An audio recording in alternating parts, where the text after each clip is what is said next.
Đó làm nào cho nó quay cho nó quay ra đây, buộc nó ra cái là được mà. Vâng. Để nhìn thấy mặt.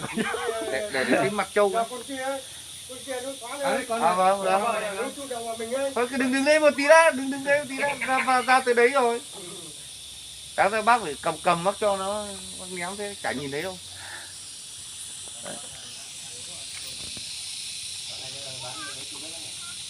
Đây này chú. Đây này cái dây này này, không là được. Vừa rồi cái đá ở trên này này, cái đá ở tít trên cao trên này này, lở xuống một to như cái nhà này, cái chỗ kia là nát hết. Từ cái chỗ năm ngoái là cái nhà ở chỗ cái ao kia ấy. May mà ra đây nhá, không thì ở ngoài kia thì chắc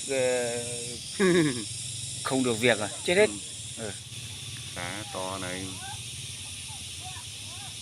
Đúng rồi, ở đây cũng nguy hiểm.